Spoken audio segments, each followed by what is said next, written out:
Salve, galerinha do mal! Sejam bem-vindos a mais um episódio do Sadocast, o podcast sobre metal, filosofia, cultura, literatura e tudo mais relacionado à cena da música extrema. Esse episódio, então, é para você que está aí nos ouvindo, que acompanhou os 2 primeiros episódios, que você que está aí com depressão na quarentena, tá tristinho em casa, ouvindo Happy Days, pensando na sua minazinha que está lá do outro lado da cidade, porque você não vai arrumar uma menina na sua vila que curte uma banda finlandesa, né? Obscura que toca em algum porão, né? Você vai ter que arrumar uma menina do lado do outro lado da cidade, às vezes até de outro estado, né? Tem um web namoro com essa menina, né? Para você também que está triste, porque a academia fechou, você não pode mais treinar, né? Para todo mundo aí que está triste porque não pode ir no boteco, trocar umas ideinhas, venham conversar com a gente, né? Claro, vocês vão ouvir a gente conversar, né? Mas mandem aí uns comentários, coloquem lá nos comentários aí do YouTube o que vocês querem ver, o que vocês acharam. Se vocês gostaram do nosso episódio, fala assim, Nogueira, você só fala bosta, mano, eu não concordo com você. Você pode falar, não tem problema, a gente aceita críticas construtivas, né? A gente não é desconstruidão, a gente gosta de construir as coisas, né? Então, sejam aí bem-vindos a mais um episódio nosso, né? E hoje aqui na nossa roda de conversa temos participações novas, né? Assim, tem a quem você já conhece, né? Grande Prometeu. Prometeu, quer dar um recadinho aí para alguém? Opa! Salve aí para os camaradas, aí para os guerreiros do Metal Negro que continuam firmes e fortes aí nessa quarentena. E é isso aí, galera. Vamos aí ver o episódio. E temos dois convidados aqui novos para participar nessa nossa roda de conversa de hoje.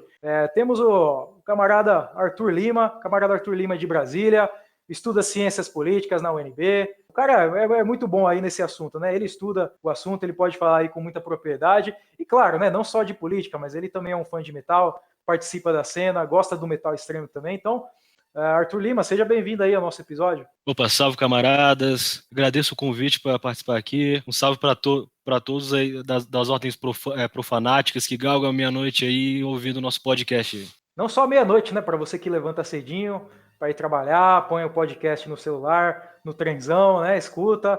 Esse podcast é para você também. E também para você que está em casa, trancado na quarentena, que nem eu falei, né, tá tristinho. Esse podcast é para você também, né? E para completar a nossa falange infernal, temos mais uma convidada de Santa Catarina, né, dos Morros Gélidos de Santa Catarina, uma pessoa que também gosta muito de metal extremo, tem um projeto de Dark Ambient, confiram depois aí o Androider, né, tem aí o link aí nos comentários, né, depois vocês acessem, escutem lá, que é um projeto bem legal, né. Também uma estudante de design na UNOESC, né, Universidade do Oeste de Santa Catarina, né. Seja bem-vinda, Ana Beatriz. Boa noite aí, todos os camaradas ouvindo, todos os marginais aí, prostitutas e vendedores de droga aí. Boa noite, é isso daí, treinem em casa. Treinem em casa, mas usem drogas com moderação, viu?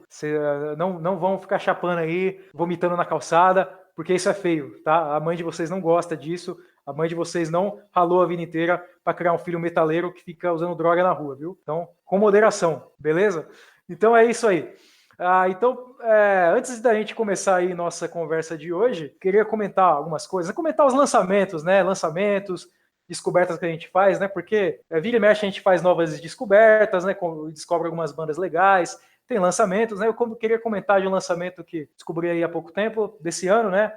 É uma banda de heavy metal de Portugal. Isso me surpreendeu muito, porque a cena portuguesa, porra, eu nunca vi nada relevante na cena portuguesa. Já ouvi falar daquele metal, daquela Morte Incandescente, mas não gostei muito. Mas a cena portuguesa, não sei, né? É meio broxante, né? Nunca sai coisa muito boa de lá. Eu, pelo menos, não conheço muita coisa. Mas uma banda de heavy metal muito boa aí, que eu conferi o lançamento esses dias, se chama Iron Sword, né? E o álbum se chama Servants of Steel. Para quem gosta de heavy metal, um heavy metal bruto, uma temática épica, tá aí uma recomendação muito boa para vocês ouvir. Riffs pesados, vocal assim muito bom também, uma coisa bem épica, né? Para quem gosta de um heavy metal assim naquela linha, aquela veia mais clássica, né? Um Saxon, Manowar, Judas Priest. Aí tá aí minha recomendação para quem gosta desse gênero de som, né? E vocês aí, camaradas, prometeu? Gostaria de comentar algum lançamento ou alguma descoberta sua aí nesses últimos dias? Cara, esse álbum aí que você tá falando, eu tô escutando ele desde ontem, o dia todo, cara. Por coincidência, eu tinha ido no mercadinho, né? Acabei encontrando uma revista do Conan lá. Eu, porra, olha isso, né, cara? Fui no mercadinho, encontrei uma revista do Conan, comprei essa porra, cheguei em casa, botei esse álbum aí que você tinha compartilhado lá e tal. E, porra, velho, que puta álbum foda, mano. Não é o típico heavy metal desnutrido, calça apertada, de couro e tal. Não, porra, é um heavy metal musculoso, heavy metal da trembolona.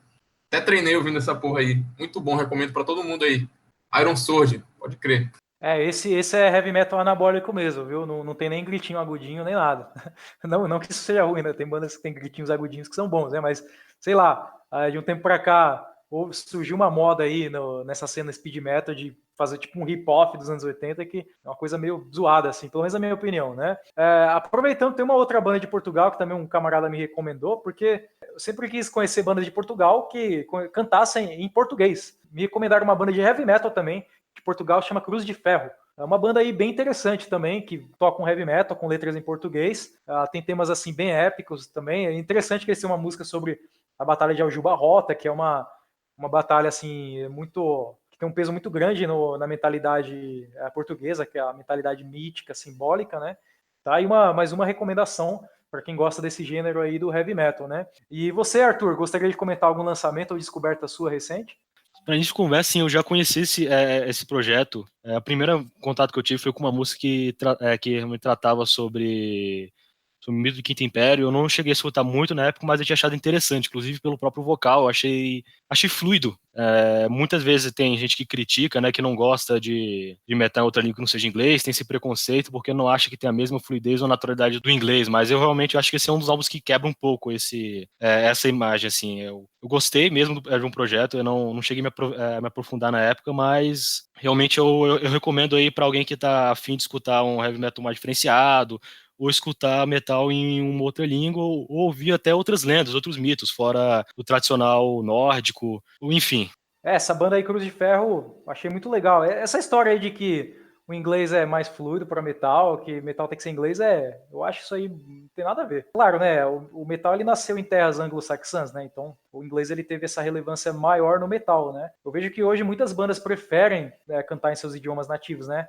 Eu acho que isso aconteceu muito na Escandinávia, né, muitas bandas cantam em sueco, em norueguês, em finlandês, e o som é muito bom. Agora, eu sou totalmente a favor de bandas que cantam em português, em idiomas latinos, né, espanhol, italiano. Existe banda que canta espanhol que é muito boa, tipo Culto Maldito da Bolívia. Existe banda em italiano, porra, tem várias bandas muito boas. A cena italiana atualmente é ótima. Então acho que assim, a questão de o português não é fluido para metal, não é que é fluido para metal. Eu acho que se as letras em português que você escreve para sua banda não soam fluidas, é você que precisa melhorar a sua escrita, então. Porque o português tem as suas melodias, seus ritmos, tem que tentar casar ele de alguma maneira com o ritmo do metal, né? O português tem uma língua que tem uma tradição literária, artística muito vasta e com certeza ela cabe para o metal, né? Eu acho que é muito interessante que as bandas invistam em escrever mais em português do que ficar usando aquele clichêzão de sempre de é Trash Attack, Nuclear Strike, não sei o que, ou Gold, Perversion do Caralho 4. E você, Ana Beatriz, fez alguma descoberta aí recente? Então, recentemente o camarada Prometheus aí inseriu na minha vida uma banda aí maravilhosa de black metal, chamada Comodos. Ela é da Austrália, né? Terra do Destroyer 666 também. Uma banda incrível, dentre toda a discografia dos caras, que não é muito grande, né? Mas tem um número interessante de demos para se ouvir. Tem uma demo chamada An Imperial Sunrises, que é toda, vamos dizer assim, baseada na obra aí do... Pô, mano, esqueci o nome do cara, velho. Foi mal, mano. O Mishima. Isso, mano, é do Yukio Mishima, cara. Essa banda Komodos tem uma demo que ela é toda baseada na obra do Yukio Mishima, né? Que tem tudo a ver, inclusive, com o tema do podcast de hoje, né? Sim, com certeza, né? O Yukio Mishima aí teve o suicídio samurai, né? É uma reflexão sobre a morte muito interessante.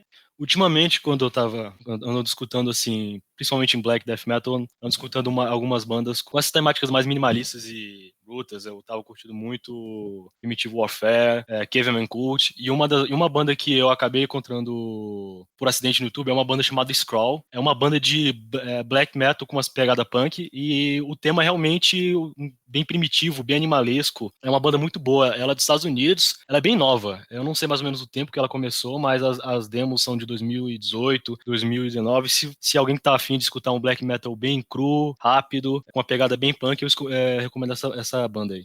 Maravilha, camaradas. Então você aí que está nos ouvindo, anime-se, Acabamos de dar várias recomendações boas para você, né? Em vez de simplesmente ficar naquele algoritmo do YouTube, né? O YouTube, ele automatiza o seu gosto também, né? Você acaba ficando fechado em um algoritmo que calcula o seu gosto, que quer prever o seu gosto, né? É bom que às vezes até você descobre mais o mesmo, né? Para quem gosta de coisa que é sempre a mesma, tá ótimo, mas não fique só no algoritmo do YouTube ou do Last FM, né? Comparando o gostinho com as pessoas. Eu não sei se vocês usavam Last FM, né? Mas tinha um pessoal que, tipo, comparava o gosto no Last FM com uma minazinha, assim, achava uma minazinha no Last FM. Nossa, ela curte tudo que eu curto também. Aí adiciona a mina, vai lá encher o saco e fica aborrecendo os outros por causa de gosto musical, né? Não, então, assim, aproveitem nossas recomendações, pesquisem e sejam felizes.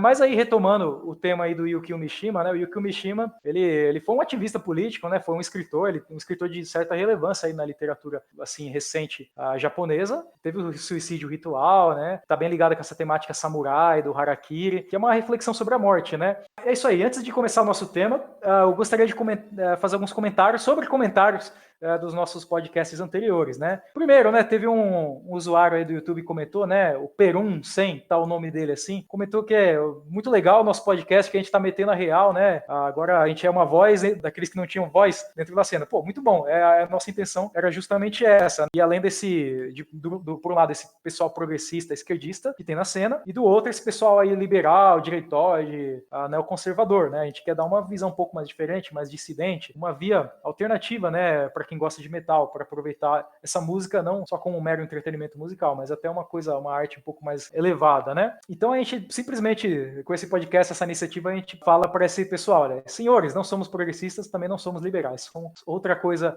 além disso, né? Não somos aqueles que só negam, né? Nega a religião, nega o moralismo, mas a gente também é aqueles que afirmam, né? A gente também tem alguns valores a serem afirmados, né? Então, muito obrigado aí pelo comentário, continue nos acompanhando. E também, de certa forma, uma resposta, né? Teve um comentário aí de uma pessoa próxima que falou sobre o primeiro episódio, que foi comentado que o Brasil não era um país ocidental, que isso pode causar uma certa confusão. Isso é um tema muito, muito relevante, porque o conceito que a gente usa de ocidental, naquele primeiro podcast, não é meramente um espaço geográfico, como se você pegasse um mapa, uma régua e dividisse o lado direito e esquerdo, ocidental ou oriental. Na verdade, não é isso, tá? O conceito de ocidental que a gente usa, de mundo ocidental, é um conceito que é até usado aí no mundo da geografia, da política. Talvez o Arthur pode até falar melhor a respeito disso, que é o mundo liberal, iluminista, né, daquela herança iluminista de Revolução Francesa, de liberalismo, que basicamente é a Europa ocidental. Não é toda a Europa, né? A Europa ocidental, mas os Estados Unidos e o mundo anglo-saxão. Talvez vocês já devem ter visto na escola aquele mapinha no Atlas que tem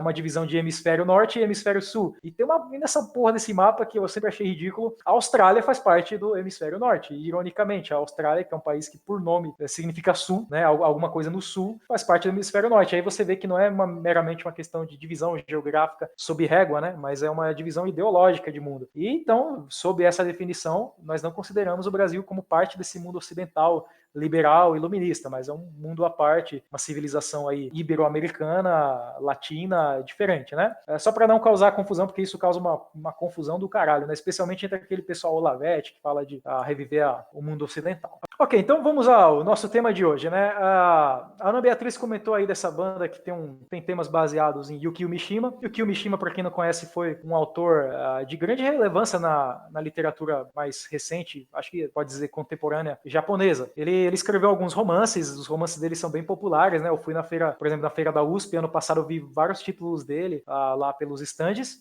só que ele também não foi só um mero escritor, ele também foi um ativista político, e ele teve uma morte bem interessante, né? Ele morreu com um suicídio ritual, samurai, né? Um harakiri. A obra dele é muito interessante, a vida dele, né? Porque não deixa de ser uma reflexão sobre a morte. E no tema de hoje a gente gostaria de falar justamente disso, né? Uma reflexão sobre a morte, porque vejam bem o tempo que a gente vive hoje, né? Estamos no meio de uma pandemia, as pessoas estão morrendo, as pessoas estão com medo de morrer, e as pessoas estão pensando em morte mais do que normalmente pensam, né? Se por um lado antes a gente pensava muito em gozar a vida, essas coisas, agora as pessoas estão pensando em morte, estão refletindo um pouco mais sobre isso, e sobre doença também. E qual é o gênero melhor que existe do que o death metal para refletir sobre a morte, né? O metal da morte. O death metal sendo aquele gênero que tem uma fascinação pela questão da morte, né? E eu gostaria de saber aí dos camaradas, né? O que a pandemia causou? O que vocês acham acham que vai ser o mundo depois da pandemia? O que vocês acham até que a pandemia causou na cena metal, né? Que a gente não tem visto mais shows de metal, os bares de metal não estão mais abrindo, né? As casas. O que vocês acham aí do impacto da pandemia no dia de vocês aí como fãs de metal? A pandemia, ela vem, eu diria que para desconstruir uma visão que as pessoas têm sobre o Estado capitalista, né? Como se fosse o dominador da ideia de democracia. O capitalismo, por muito, tem isso de falar que o fascismo, o marxismo são opressores, etc. Mas pelo mundo inteiro essa ideia já vem se desmontando porque a emergência de estados policiais, na minha opinião, é uma coisa que vai acontecer inexoravelmente com toda essa pandemia. Porque quando você dá um pouco de poder na mão desses caras, eles não vão abrir mão desse poder tão fácil assim. Então, várias medidas provisórias, entre aspas, já vem sido tomados no mundo inteiro para controle populacional e tudo mais. E, enfim, né? Mas voltando àquilo que você falou sobre a cena metal, assim, para mim não mudou muita coisa nesse sentido, porque eu não sou de frequentar show, nem para cena, nem nada assim. Não é algo que me interessa tanto, mas por outro lado, né? Como as pessoas, não só no metal, mas em geral mesmo, transformam, né, a vida delas em rolê, como o rolê é parte da identidade dessas pessoas, por fato de uma identificação maior, conexão com outras coisas, acaba se tornando muito difícil esse período, né, que a gente precisa se isolar. E não é à toa que aqui em Belém, os roqueiros tiozão, tudo fizeram um churrasco, cara. Em pleno lockdown, fizeram um churrascão lá. E, inclusive, tinha uma pessoa infectada nesse churrasco, que acabou morrendo depois, velho. E a galera ainda ficou revoltada com o pessoal que estava criticando essa postura da galera que estava quebrando o lockdown. Mais um dos motivos para me afastar, né, da ignorância das pessoas nessa bendita cena, né?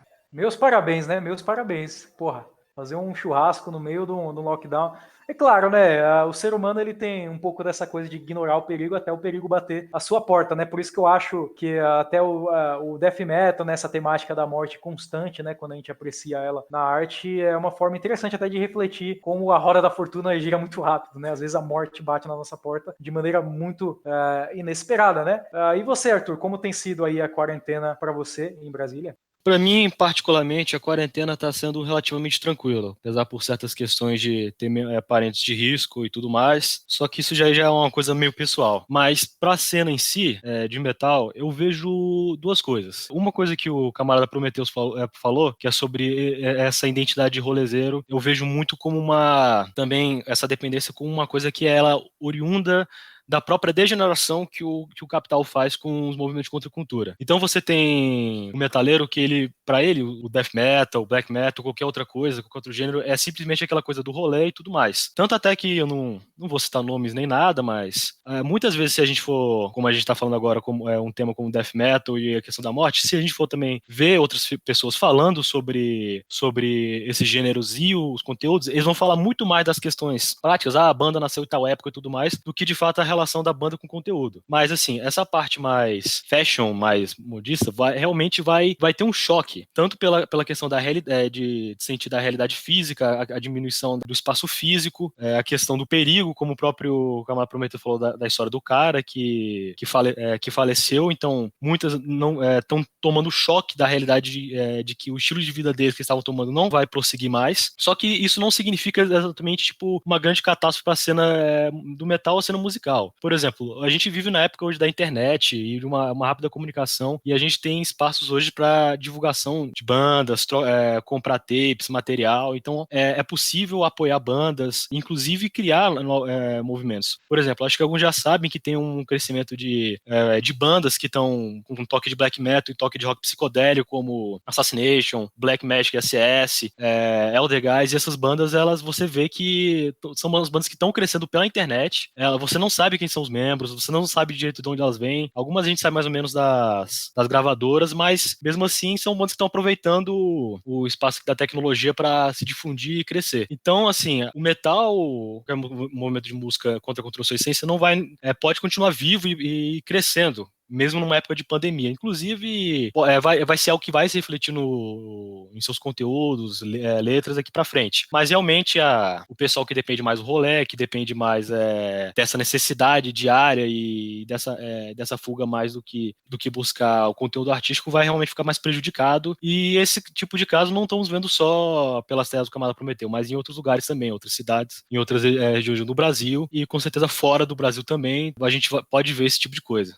Eu concordo com o comentário do camarada Arthur. Eu acho que nos dias de hoje, com a internet e toda essa globalização aí, acho que a gente tem que usar isso a nosso favor, sabe? quem tem banda, tanto banda de metal, né, como bandas de outros estilos, ou quem é artista solo, não só de metal, como de outros estilos, né, tem que se aproveitar desse tipo de coisa para divulgar o seu trabalho e vender coisas online. A gente tem o Bandcamp, né, que é uma ótima ferramenta para vender esse tipo de coisa. A produção de fitas cassete não é tão cara, então você pode fazer uma demo ali, sabe, no seu quarto mesmo. E tem inúmeras labels, selos, não só no Brasil como fora do Brasil. Então acho que a cena não precisa necessariamente dessa galera rolezeira e tudo mais, né, pra sobreviver. Eu acredito muito que o underground, ele depende só de você, sabe? Se você tiver um conhecido ali que tem uma label, um cara ali que te empresta o material, você vai lá, faz o seu e, sabe? E acabou, já era, né? É mais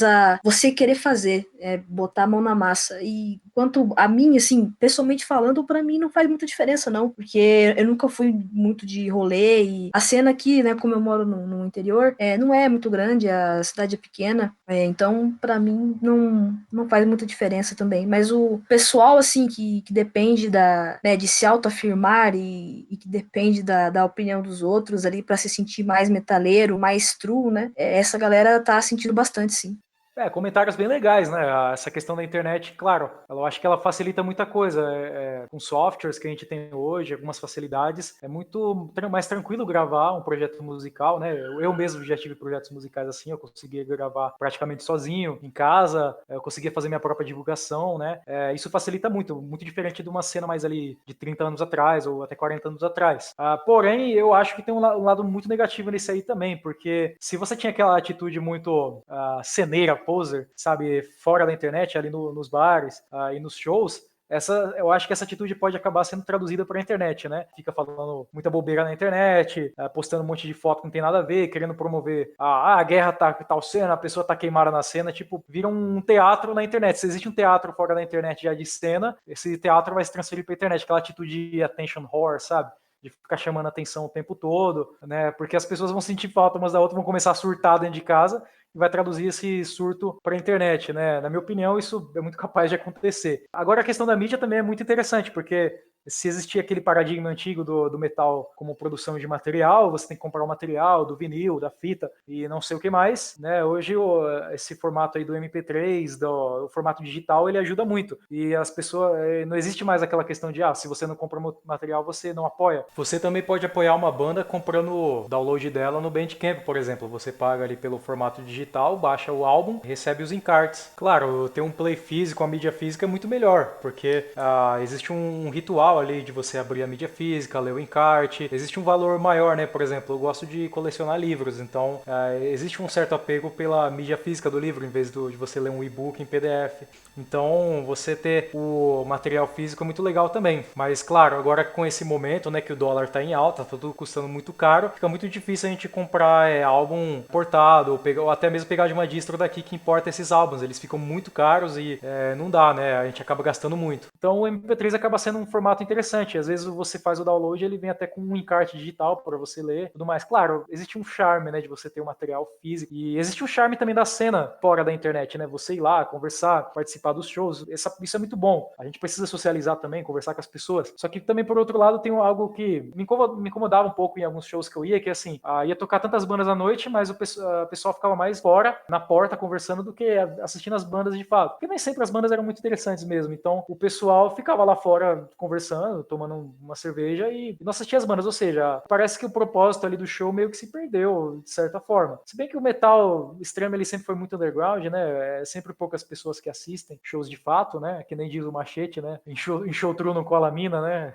Então, eu acho que é uma maneira até de você repensar um pouco a cena, né? Essa pandemia, de você se voltar mais pro interno, que nem o Alexander Dugin falou naquele vídeo dele, a do Apollo nos enviou a pandemia, né? O Apollo nos pune por nos voltarmos demais ao externo, né? Talvez agora é hora de se fechar mais nas nossas casas, nós mesmos, e refletir um pouco sobre as nossas ações, de certa forma, né? Eu gostaria de saber também dos camaradas se essa pandemia, a questão da pandemia, causa em vocês um certo fascínio pela morte. Eu acho que todo fã de death metal, não só de death metal, mas de metal extremo, acaba criando um certo humor, gostos assim meio mórbidos, né? De um certo fascínio pela morte. De procurar, por exemplo, assistir vídeos gore, né? Filme de terror, aqueles filmes de terror trash antigos, uma cultura um pouco mais mórbida. mórbida. E eu gostaria de saber de vocês. Vocês se sentem mais, digamos, mórbidos durante essa pandemia, refletindo um pouco mais sobre a morte, sobre a doença? Eu acho que as pessoas, em geral, têm esse fascínio pelo mórbido, né, cara? Sempre se interessam, assim, em histórias de assassinos, dão ibope pra esse tipo de coisa quando aparece nas redes sociais e tal. Pra gente que é do metal extremo, isso é um fenômeno até bem mais consciente do que inconsciente, né? Então, naturalmente, eu já tenho um fascínio muito grande pela ideia de morte, né? Mesmo nas artes marciais, o Hagakure, por exemplo, que é o código dos samurais, ele estimula o guerreiro a sempre pensar na própria morte. É claro que isso inicialmente aparenta ser uma coisa assustadora, né? Mas com certeza te leva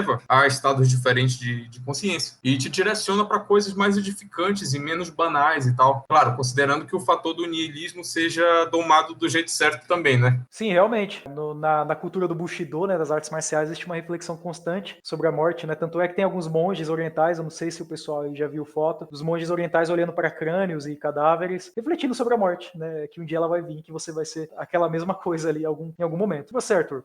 Cara, eu sempre também tive essa mesma reflexão, né? Tem até artistas que falam que muitos que têm temas mórbidos em suas músicas, que cantar e falar, escrever poesia sobre a morte é uma forma que você tem de conseguir dialogar e ter um pouco de paz, às vezes, em relação às incertezas, né? E realmente, assim, quando você tem um tempo desse como pandemia, você nota que as pessoas elas realmente ficam mais chocadas com esse tema da morte. Tem uma fala do filme Dr. Sleep, baseada na grande obra Dr. Sleep do Stephen King, um dos idosos que está prestes a morrer, ele fala assim, eu sabia que eu ia morrer e sempre ficava pensando nisso, mas quando chega a hora ainda é assustador. E então a morte, mesmo quando a gente mesmo refletindo sobre ela, quando ela parece que ela está do nosso lado, ou ela acerta alguém que está próximo, ou as pessoas veem os números, a situação e se deparam e pensar, porra, estou realmente passando um risco, estou numa situação de risco, as pessoas próximas de mim estão numa situação de risco, essa questão da morte sempre bate mais forte. Sempre tive um grande fascínio, assim, né? Desde quando eu me conheço por gente, né? Sempre fui de ver muito filme, principalmente, né? Antes de conhecer a música, o metal e tudo mais. Eu sempre via muito filme de gore, assim, sabe? Tem um tio meu que era dono de uma locadora, e aí tinha vários VHS aí de Faces of Death, Day of the Dead, Texas Chainsaw Massacre, muito filme podrão, assim mesmo. E eu cresci vendo essas coisas. E até hoje, cara, assim, eu sou fascinado por cinema extremo, assim. É uma fascinação que vai desde os filmes, vamos dizer, os filmes do Gaspar Noé, por exemplo, né, que são filmes mais bem produzidos e tal, tratam desse niilismo também, de toda essa questão, mas é uma produção mais bonita, mais estética. Os filmes do Yorgos Lanthimos também, um grego, e faz filmes incríveis também abordando essa questão. Até os filmes mais podres, né, tipo o próprio Texas Chainsaw Massacre, os filmes do Romero e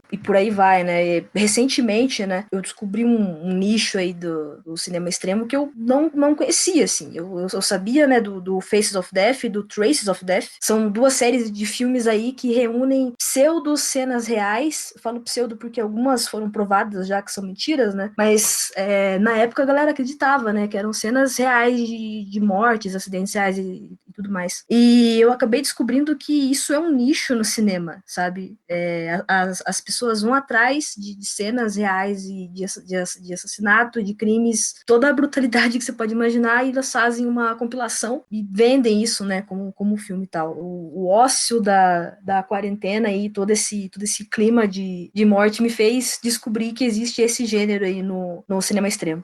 Acho que cabe lembrar que no metal a gente tem muito desse fascínio visual, até. Eu lembro das entrevistas antigas do Euronymous que ele falava que gostava de assistir snuff movie, por exemplo. Pra quem não sabe, snuff movie são justamente essa questão assim, de vídeos de assassinatos, de mortes, coisas bem sádicas, assim. Então, eu não sei se vocês já ouviram falar daquele Three Guys on Hammer, né, que era um vídeo que circulava na internet um tempo atrás, que era de 2 rapazes ucranianos matando um senhor com um martelo. É um vídeo bem forte, é bem complicado de assistir esse vídeo aí, né. E até uma questão assim de ética, né? Você se questionar se existe algum prazer em assistir um vídeo desse, porque esse vídeo foi extremamente viralizado na internet anos atrás, né? Por exemplo, o Euronymous gostava de snuff movies, né? E tem a capa do Dawn of the Black Hearts, do Mayhem, é justamente o Dead, Dead is Dead, aí ele com a cabeça toda estourada lá, na capa do Play, que é uma coisa muito cult hoje. Claro, né? O Mayhem virou uma moda tão grande por causa da mídia, né? Esse Lord of Chaos e tudo mais, que isso aí já deixou de ter aquele impacto chocante que teria alguns anos atrás. Mas mas a temática, essas cenas extremas de morte, elas são muito recorrentes no metal. Por exemplo, eu gosto muito daquela capa do Carcass, o Reek of Putrefaction, que eles fizeram um recorte de vários livros de medicina, colocaram fotos de cadáveres, pessoas com as doenças assim bem bizarras, e aquele álbum é fantástico, ele é um álbum que cheira a podridão. Claro, você não sente o cheiro da música, né, mas ele te remete a alguns sentimentos assim de nojo, de podridão, né, que seria você contemplar um cadáver ali, uma pessoa morta, uma doença horrorosa. Nesse sentido, também me lembro que eu tinha... tem um amigo meu que ele mora em Portugal, que ele fez um curso de tanatopraxia, ele trabalhava com isso. Era muito interessante a gente ouvir ele falando dos casos que ele tinha no trabalho, ele comentava com a gente, e ele tinha um humor meio mórbido mesmo, ele gostava de falar dessas coisas, ele gostava de lidar com aquilo, né? Hoje ele já não trabalha mais com isso, mas era muito interessante você ver a paixão que ele tinha pela profissão dele. Ele era muito fã de gore grind e algumas bandas de death metal. Ele tinha um projeto de horrorcore também, né, que aqueles raps falando de coisa gore, de morte, e realmente é uma coisa interessante se refletir, né? E falando nisso, como esse é um fato muito interessante dentro do metal, que o metal parece sempre ter um fascínio pelos sistemas mais sombrios e mórbidos. A diferença, por exemplo, da música pop, né? A música pop parece ser uma coisa assim cheia de vida, né? De sempre festa, aproveitar a zoeira, né? E outros estilos assim que são mais underground, tipo a música punk, o hardcore, que embora fale um pouquinho de morte, é mais uma questão voltada mais pro social, não chega a ser nem um pouco obscuro ou mórbido como é, por exemplo, no metal, a não ser em algumas manifestações um pouco mais underground e extremas, né? Eu gostaria de saber a opinião dos camaradas sobre isso. Por que o metal tem essa fascinação pela morte? Por que o metal prefere falar da morte e não da vida? Você falando disso, a gente vai voltar lá para os anos 50, né, cara? Depois indo para os 70 ali, Black Sabbath e tal, né? Tipo assim, né? Depois que todo mundo passou pelas guerras mundiais, as potências logo em seguida continuaram entrando em conflitos indiretos por aí, uma parcela da sociedade resolveu protestar contra isso, falando de paz, né? De amor, respeito. São os famosos hippies, né? Só que eu acho que com o tempo as pessoas dentro dessa cena acabaram se alienando da própria realidade, né, cara? Tipo assim, algumas pessoas dentro desses círculos começaram a perceber as contradições últimas, assim, de viver numa bolha de paz, numa bolha de amor, e começaram a falar da vida em sua completude, que também envolve guerra, envolve morte, envolve desgraça. E se for para falar de alguém que é pioneiro nesse sentido, eu diria que o Black Sabbath, né? Que vem ali com aquele choque de realidade dentro da cultura jovem daquela época, porque o Black Sabbath, ele tem essa aparência meio hippie, né? Eu acho que o cara que era hippie na época pegou o play do Black Sabbath, botou para tocar e ficou, nossa, cara, mas esse play é tóxico. Uma coisa interessante do Black Sabbath, e voltando a umas coisas que a gente comentou, inclusive, que a camarada Ana tinha comentado, sobre essa ideia de que no cinema muitas pessoas iam atrás do fake, da morte real e tudo mais. Sempre teve aquela polêmica envolvendo o primeiro álbum do Black Sabbath, que a capa realmente tratava de uma bruxa, de fato, que aquela foto era real em todos os seus sentidos. Isso também causava um mito, e as pessoas sentiam medo do álbum. E realmente tem uma questão também importante, que o Black Sabbath lançou uma época bem próxima também do fim da era hippie, né? O era hippie teve seu momento lá no Woodstock, mas também era sua decadência. A utopia que foi criada, o amor, a paz, não ia pra frente. Eles estavam sendo derrotados, estavam sendo alienados, e no final do movimento ficou muito a frustração e ainda a revolta. E o fato de que o mundo real destruiu os sonhos que eles tinham naquela época. Também essas bandas, elas também correram muito, também se envolveram muito com o crescente cenário que estava tendo do cinema. Você tem a própria influência do nome Black Sabbath, do filme do Boris Karloff, que é também chamado Black Sabbath, com toda a história do cinema do terror, como os próprios filmes também que a Maradona citou, que vão influenciar muito o death thrash, o death metal, eles sempre andaram de uma forma lado a lado nessa questão da influência das letras, do conteúdo, da música. Mas eu acho que um dos grandes pontos centrais é algo, inclusive, que é um pouco parecido com o que foi comentado no podcast sobre black metal, que você mesmo com o fim do movimento hippie e tudo mais, você ainda tem essa própria ideia do paraíso perdido. Você tem a ideia da revolta e com a questão de como que a sociedade andava, a falta de aceitação, e como que o caminho mais pacífico não estava dando certo. Muitas figuras, muitos artistas começaram a procurar caminhos mais radicais, mais violentos. O Beatles não existia mais, muitas bandas dos hippies que tocavam em Woodstock e tudo mais, como 10 Years After, também já falavam que estavam em fim de carreira. Então, realmente, a cena hippie, como tanto relatos como o documentário mostra, era uma cena que eles achavam bonita, mas ia morrer. Toda hora mostra isso. Então, se a revolta e a insegurança e a incerteza com tudo que estava indo à volta deles ainda continuava, o caminho realmente poderia seguir algo mais radical ou mais, digamos, assustador ou mais violento mesmo. Eu concordo com o que os camaradas falaram.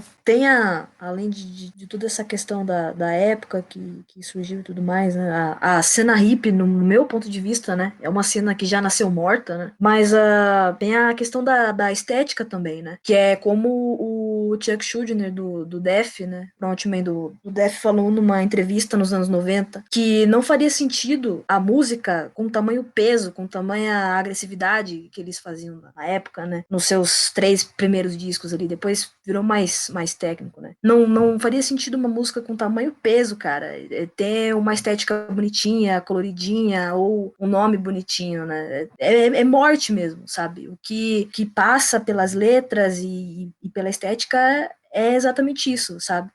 Tá aí uma coisa muito interessante aí que eu acho que o Arthur comentou aí sobre a questão do cinema. É bem legal notar que muito filme de terror, né? Esse terror que hoje é chamado de terror trash, ele ganhou uma certa relevância nos anos 70, né? Que é justamente um momento que essa cultura hippie tinha uma certa evidência. Que isso me faz pensar que esses movimentos artísticos mais mórbidos, eles parecem nascer justamente nesses períodos que parece que tá tudo bem, tá tudo ok, que o mundo parece que vai ficar em paz, que tá nascendo mais amor, mas na verdade você vê que existe uma podridão ali por trás, né? Por exemplo, antes da Primeira Guerra Mundial existiam alguns movimentos artísticos que eram bem mórbidos, né? Existia o simbolismo, aquele romantismo de mal do século, né? Tem, por exemplo, aqui no Brasil tinha o Álvares de Azevedo, que tem aquele Noite na Taverna, que tem temas bem mórbidos, necrofilia, por exemplo. Tinha o Cruz e Souza, que fazia também poemas assim, que tinha temas assim satânicos, tal, e de morte, de demônios. Um pouco mais tarde na Europa tem o futurismo, né? Que é um movimento artístico um pouco mais violento, que fala de guerra.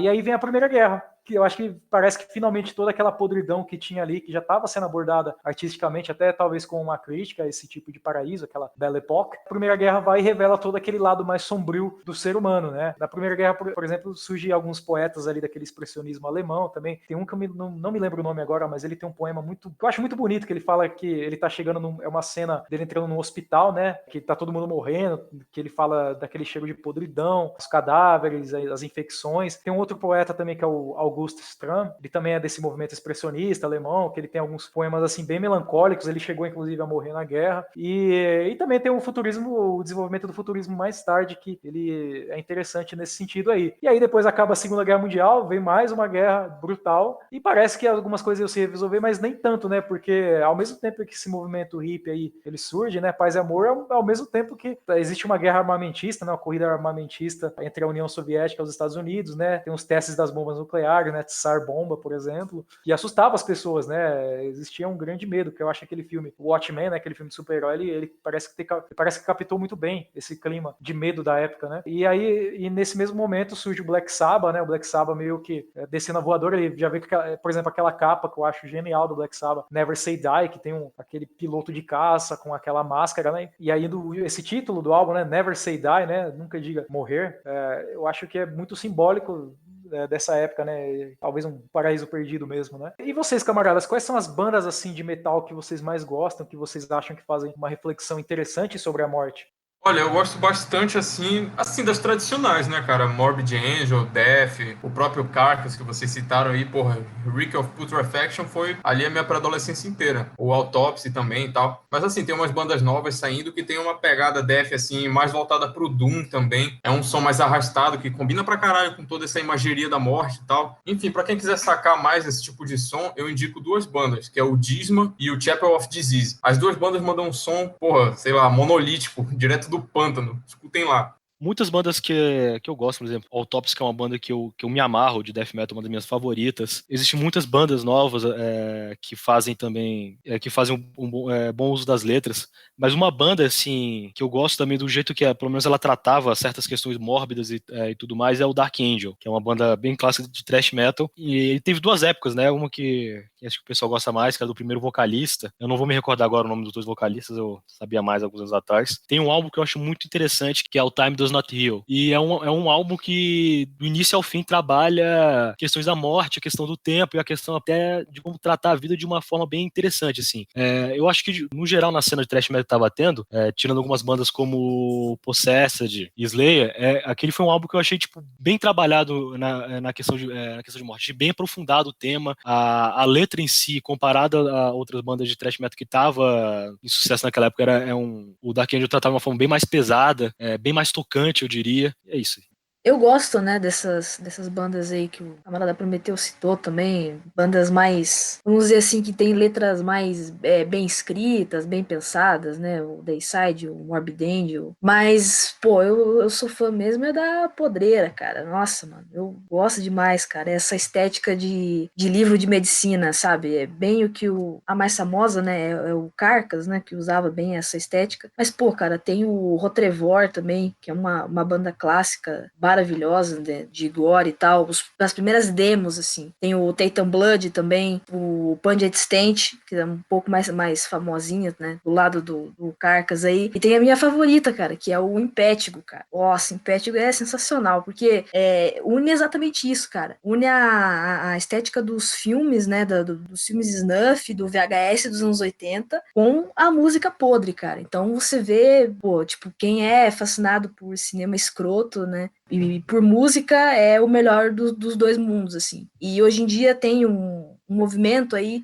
de umas bandas que vem trazendo essa estética dos anos 90, né? Tem o Fetid, que é uma banda bem da hora aí também, que eu recomendo. Essa já é mais novinha. Tem o Undergang também, que surgiu no final dos anos 90, né? E perdura até hoje. Tem o Ripiculo também. Pô, nossa, cara, eu podia ficar até amanhã citando aqui bandas do caralho, assim, porque tem muita banda boa, cara. E é só tema podre, capa podre, e é pra quem gosta disso mesmo.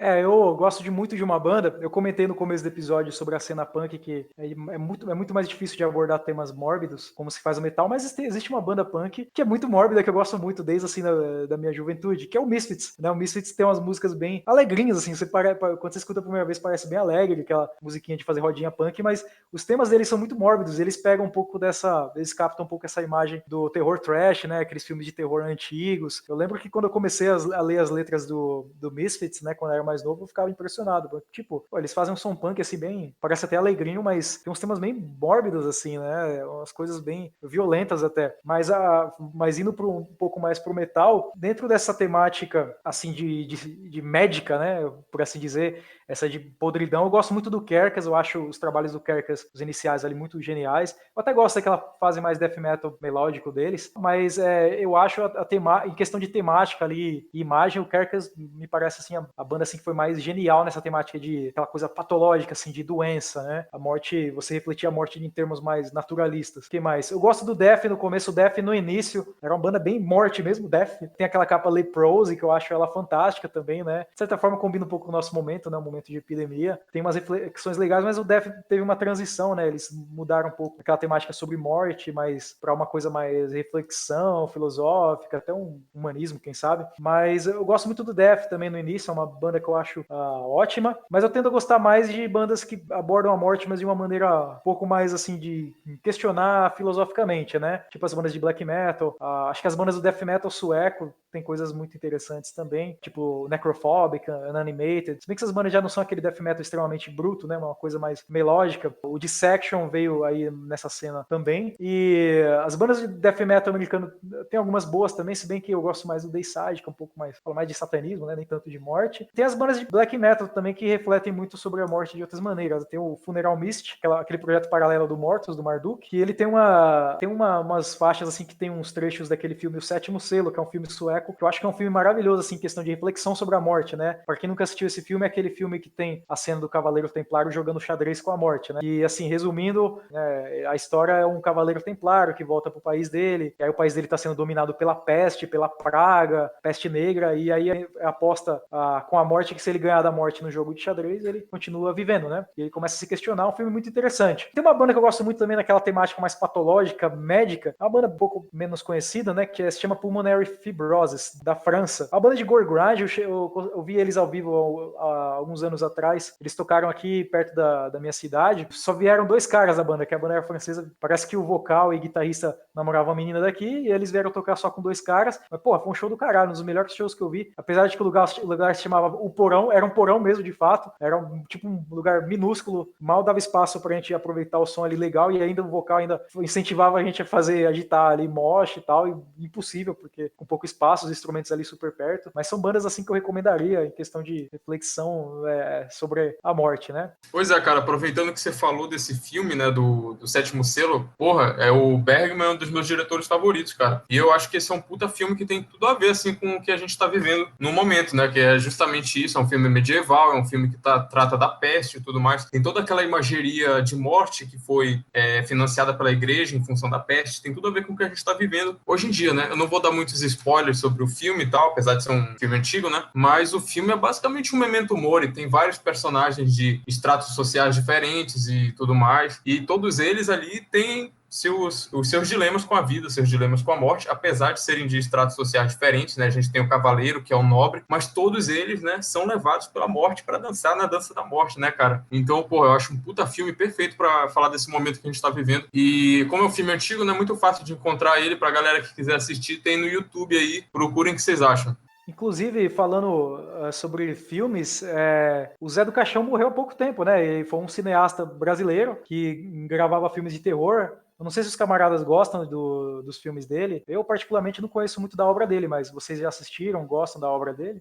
Cara, eu não cheguei muito a ver sobre a obra dele, é uma coisa que eu tô enrolando. Meu pai e outras figuras mais antigas, assim, que eu tenho contato, falaram que ele realmente merece o título que tem. Foi uma figura muito influente, parece até que fora. E também influenciou muito a cena musical aqui brasileira de death metal, black metal.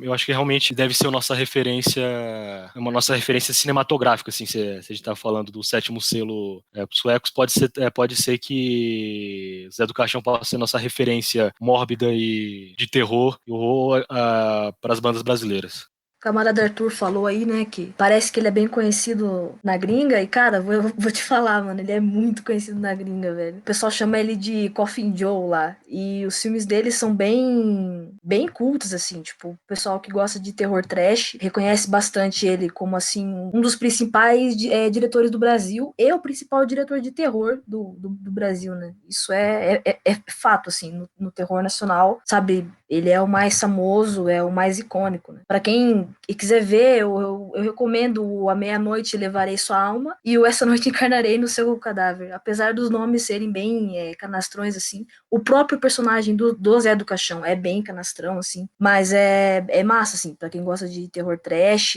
é bacana. E um fato interessante sobre o José Mojica é que ele, na época, nos anos 60, o cinema no Brasil, ele era lixo mesmo, assim. Eu não falo trash, assim, do sentido, né, trash, cult, pá, não, ele era lixo, assim, né. Tem a famosa boca do lixo, né, tem as pornochanchadas também, né. O pessoal, na época, pra sobreviver de direção de filme, de fazer filme, eles eram praticamente obrigados a fazer pornochanchada, porque era o que vendia, sabe, no Brasil. E o José Mojica, ele não queria, cara, ele não queria fazer, mas pra ele não largar a vida de diretor, ele fez. Então ele tem 2 filmes ali de pornochanchada só, tipo, ele tem uma filmografia muito grande de filmes de terror, uns melhores, outros mais ou menos, mas de todos esses filmes, só 2 são pornochanchadas, e ele fez porque ele precisava fazer pra não morrer, tá ligado? O cara é da hora mesmo, mano. É bom, acho que o Zé do Caixão é um exemplo bom de como que às vezes alguns movimentos de arte conseguem ser tão geniais com poucos recursos, né? Algumas das bandas que a gente mais gosta de metal surgiram ali com poucos recursos, não tinha muita coisa para gravar, não tinha muitas condições, gravavam naquela gravação necro, e eu acho que isso aí é análogo aos filmes do Zé do Caixão, né? Que não existia tantas condições ali materiais para gravar, muita verba, mas ele fez obras geniais mesmo assim, né? Aí eu acho que isso mostra que quando o sentimento artístico, né, a intenção artística, ela é sincera, ela é capaz de gerar coisas muito boas, interessantes, né? Em contrário de quando você só tem dinheiro, faz as coisas perfeitas até demais, né? É aquela coisa que é tão perfeita que você sequer vê o esforço da pessoa que fez, né? Justamente. Uma pequena nota sobre o comentário do Prometeu, ele falou sobre o Memento Mori. Para quem não conhece Memento Mori, isso aí é uma máxima, assim, filosofia estoica, né, por assim dizer, significa lembre-se da morte. A história desse lema é o seguinte, né, quando um general romano ganhava uma batalha, ele voltava vitorioso para casa, e ele fazia o triunfo dele, né, que era um desfile, que era ali em Roma, segundo se diz, ele colocava um escravo atrás dele, enquanto ele estava ali desfilando, todo mundo ali louvando ele, e o escravo às vezes cutucava ele e falava assim, né, hominem te esse memento mori, que lembre-se que você é um homem, e lembre-se que você vai morrer. E esse lema, ele ficou, assim, muito associado com a filosofia estoica, né, o Sêneca, que é um filósofo latino, ele fala que a vida é uma preparação para a morte, né, que a vida é um aprender a morrer, que é na obra sobre a brevidade da vida. E se vocês pesquisarem aí no Google Imagens, Memento Mori, vocês vão ver muitas fotos, assim, de, por exemplo, crânios, né, imagens relacionadas à morte, né, para você refletir sobre a morte, né, imaginar a morte. Então, para encerrar esse podcast, eu gostaria de perguntar aos camaradas. Então, afinal, você vê a morte na arte, você escutar death metal e ter essas imagens de morte sempre aparecendo para você, isso conforta você de alguma forma? A ideia de Memento Mori, né, a ideia de pensar na morte, eu posso resumir dizendo que ela é um desconforto voltado para o conforto. Alguns ferimentos, por exemplo, precisam que, sei lá, você vá até o hospital, faça alguns pontos. É claro que fazer os pontos, dependendo do machucado, vai te incomodar bastante, né? Vai machucar. Mas é necessário para que aquilo cicatrize, para que não infeccione, para que tu não perca a tua perna. Então eu gosto de pensar na morte dessa maneira. É simplesmente um aspecto da vida que a gente não pode negar, como os hippies que a gente citou fazem. E a gente precisa meditar sobre isso todos os dias, se quiser algo de mais significativo do pouco tempo que a gente passa aqui. A gente tenta se sentir mais confortável e a gente consome todo esse material mórbido, né, para as pessoas que vêm de fora, né? Mas quando chega a hora, a gente treme, né, sempre. Uma questão que até tem que existir, né? Não adianta. Eu acho que só quem se encontra totalmente 100% assim, confortável com a situação da morte é essa rapaziada niilista aí, né, e pseudo-niilista e tudo mais, né? Porque ninguém quer morrer, sabe? Eu acho que a gente tem que se sentir confortável com isso, mas quando chega a hora tem que lutar contra também, sabe? É aquela coisa, a gente não pode ser nem muito amigo, nem inimigo da morte, a gente tem que saber que ela existe e é isso, né? Cara, a questão que eu vejo em relação ao metal e à morte, eu vejo dois tipos. Eu vejo bandas que ela apresentam as relações dela com a morte, mas você vê que elas não conseguem dialogar de fato, se perdem nas próprias letras, nos temas. Tem até algumas que refletem a própria situação da vida do artista em si. Muitos artistas que a gente conhece, citou mesmo, nunca conseguiram encarar de fato a morte. Por exemplo, eu vejo o Délio do Mayhem, ele é uma figura que nunca conseguiu de fato entender e aceitar a morte. Ele se perdia nos próprios pensamentos dele e acabou dando o que deu. Tem uma frase que um amigo meu falou uma vez que todo artista, de fato, alguma hora ele se depara com a questão da morte. Isso, de fato, se reflete no metal, né? Mas a questão que o artista às vezes tem que caminhar com uma relação diferente só o simples fato de ceder a ela. Ela é uma coisa inevitável, ela é algo que vai vir de qualquer jeito, mas, assim, não existe um conforto, de fato, em relação a ela. Porque sempre quando vai chegar o momento, quando chega o momento, o medo, a ansiedade, a incerteza bate. E uma reação quase que natural de não querer morrer, assim. A camarada Prometeu falou que esse diálogo com a morte seria como se estivesse preparando para levar um ponto para não putrefar ou perder o braço, a perna, mas eu diria que, no caso, esse debate com a morte que o metal proporciona seria mais aquele pedaço de pau que aqueles caras em filmes mordem porque tem que se preparar para putar o braço ou a perna. É algo que tem que vir, é algo que vai ser doloroso, mas é um momento que também isso vai passar. Nem mesmo a própria morte é eterna. Eu tenho que discordar um pouquinho, citando, né, aquele filósofo, o Epicuro, né, da Carta sobre a Felicidade dele, que ele fala brevemente. É um texto maravilhoso esse texto, sempre recomendo todo mundo para ler. Ele é muito bonito, ele é bem curto também. E no começo da Carta sobre a Felicidade ele fala assim, né, que nós não devemos temer a morte, porque quando ela chega, nós não estamos mais aqui, né? E quando nós estamos aqui, ela não chegou ainda. Uma argumentação muito simples, né? Um silogismo bem simplesinho, mas até de certa forma confortante. E falando em ser confortante, eu acho que existe até um conforto em você refletir sobre a morte agora, durante a pandemia, né? Que nem diz o Hellhammer, né? Only death is real. né? Só a morte é real, né? Se tem uma coisa que você pode ter certeza na vida é a morte, né? Que a morte é certa, a hora é incerta. E olha justamente o momento que a gente está vivendo, esse momento de pandemia. A gente não sabe até onde vai durar, a gente não sabe se a gente vai pegar, se alguém próximo vai morrer, a gente não tem certeza se a pessoa na rua está infectada ou não, a gente tem medo de perder nossos empregos e tal. Então é um momento muito incerto, né? Ele é instável, você não sabe o que vai acontecer, você não tem certeza de nada, mas você tem certeza que a morte vai chegar. Então, talvez nesse sentido, pensar sobre a morte é confortante, né? Ou não, né? Quem sabe? Mas é isso aí, camaradas. Muito obrigado aí pela participação nesse podcast mórbido. Muito obrigado a vocês, ouvintes, que estiveram aí conosco aí até o fim. E é isso aí. Pensem sobre a morte, escutem Death Metal, peguem aí essas referências do episódio de hoje e mandem os comentários aí pra gente. Escrevam pra gente o que vocês acham sobre a questão da morte no metal, como vocês veem a morte aí durante essa pandemia. E se quiserem fazer sugestões também, fiquem à vontade, ok? Mas se falar bosta também, a gente vai deletar, viu? A gente também não é palhaço, tá bom? Ok, mas é isso aí, maravilha, camaradas, muito obrigado e até mais, até o próximo episódio do Saddlecast, né, o podcast sobre o metal, filosofia, cultura, literatura e tudo mais relacionado à cena do metal extremo. Muito obrigado.